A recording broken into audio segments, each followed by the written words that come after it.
Hello everyone. In last video we had talked about blood. Now today we are going to start our new topic, that is heart. So let's get started.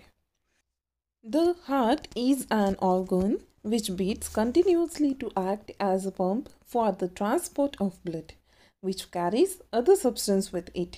जैसा कि हमने last video में देखा था कि blood है तो उसके अंदर और कितने अदर सब्सटेंसेस हैं जो कि हमारे पूरे बॉडी पार्ट्स तक पहुंचते हैं। तो हार्ट है तो वो एक पंप की तरह पे यहाँ पे काम करता है। Imagine a pump working for years without stopping. Absolutely impossible, yet our heart works like a pump non-stop. Let us now learn about the heart.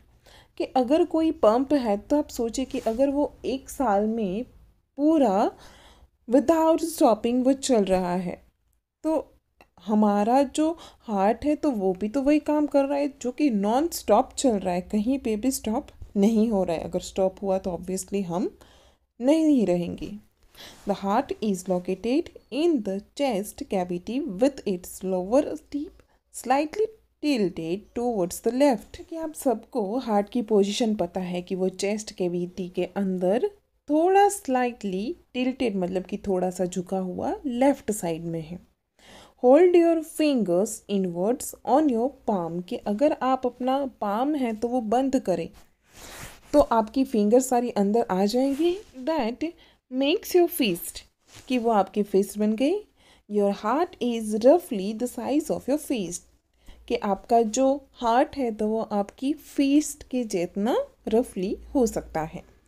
What will happen if the blood rich in oxygen and the blood rich in carbon dioxide mix with each other? कि अगर सोचिए कि ये जो oxygen वाला blood है और जो कार्बन डाइऑक्साइड वाला ब्लड है तो वो दोनों अगर एक दूसरे के साथ मिक्स आउट हो गए तो क्या होगा। To avoid this from happening the heart has 4 chambers, कि ऐसा ना हो इसके लिए हार्ट के अंदर 4 चैम्बर्स हैं। The 2 upper chambers are called the artery, कि जो ऊपर की 2 चैम्बर है तो उसको आर्टरीज कहते हैं। उसका सिंगुलर देखा जाए तो उसको आर्ट्रियम कहते हैं।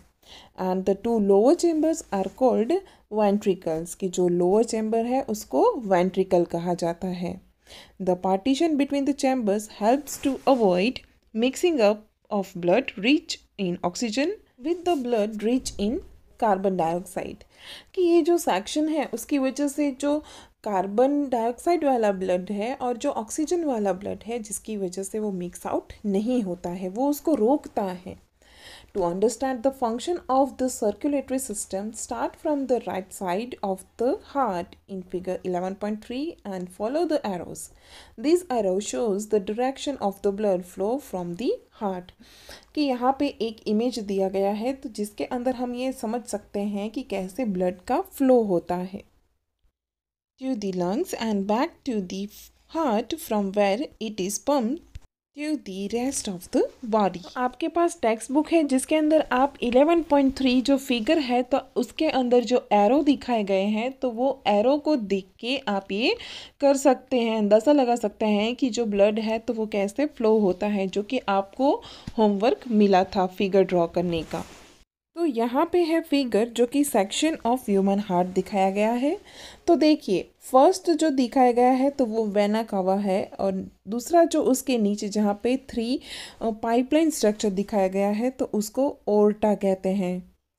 उसके नीचे दिया गया है पल्मोनरी आर्टरी और पल्मोनरी वेन्स। देखिए आर्टरी है तो वो वेन से थोड़ी थिक है, मोटी है। उसके बाद देखिए जो है लेफ्ट आर्ट्रियम और उसके सामने है राइट आर्ट्रियम। उसके नीचे दिया गया है partition completely separating the 2 valves. अभी देखो वहाँ पे एक हाल जैसा स्ट्रक्चर दिया गया है। उसके नीचे दिया गया है राइट वेंट्रिकल और उसके सामने है left ventricle. Now talking about heart beat, the walls of the chambers of the heart are made up of muscles, कि जैसे कि जो हमारी हार्ट की चैम्बर्स हैं तो वो मसल से बनी हुई होती हैं। These muscles contract and relax rhythmically, कि ये जो मसल्स हैं तो वो कॉन्ट्रैक्ट और रिलैक्स होते हैं रिदम के साथ। This rhythmic contraction followed by its relaxation constitute a heart beat, कि ये जो पूरा मेथड है कि जो रिलैक्स होता है, कॉन्ट्रैक्ट होता है, तो उसके लिए एक लय होता है, एक ताल होती है, तो जिसको रिदम कॉन्ट्रैक्शन कहा जाता है। तो इसको जो पूरा कंस्टिट्यूट है तो उसको हार्ट बीट कहा जाता है। Remember that heart beats continue every moment of life, कि जो हार्ट बीट है तो वो हमारी पूरी एंड लाइफ तक चलती है। If you place your hand on the left side of your chest you can feel your heart beat, कि अगर आप अपना हाथ है तो वो अपनी लेफ्ट चेस्ट पे रखे तो आपको ये हार्ट बीट है तो वो फील हो सकता है। The doctor feels your heart beat with the of instrument called a stethoscope, कि जैसे कि आपने ये स्टेटोस्कोप हर एक डॉक्टर के पास में देखा होगा जो आपकी हार्ट बीट को फील कर सकता है। A doctor uses the stethoscope as a device to amplify the sounds of the heart, कि ये स्टेटोस्कोप है तो वो क्या करता है कि हमारी हार्ट बीट है तो उसको एज अ साउंड में कन्वर्ट करता है, ऐसा डिवाइस है। It consists of a chest pieces that carries a sensitive diaphragm, two earpieces and a tube joined the parts। देखो उसके अंदर एक चेस्ट पीस होता है कि जिसको हमारा जो चेस्ट है तो वहाँ पे रखा जाता है, जो एक सेंसिटिव डायाफ्राम है। बाद में दो ईयर पीसेस होते हैं कि जिसको कान में लगाकर वो सुनते हैं, और एक ट्यूब जॉइनिंग पार्ट्स होता है, जैसे कि आप सब लोगों ने स्टेटोस्कोप देखा ही होगा। Doctors can get clues about the condition of your heart by listening through a stethoscope, कि डॉक्टर है तो वो इसके मदद से आपकी जो हार्ट बीट है तो वो सुन सकते हैं। Let us construct a model of a stethoscope with a materials that are available around us।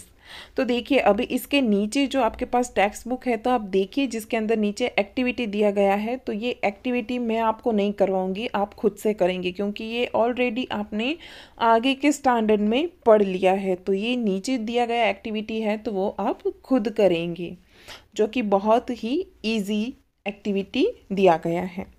तो आज का आपका होमवर्क है कि जो फिगर हार्ट का दिखाया गया है सेक्शन का 11.4, तो वो आपको रफ नोटबुक के अंदर अच्छे से ड्रॉ करना है। So here we are completing our part 2 of chapter number 11। Thank you.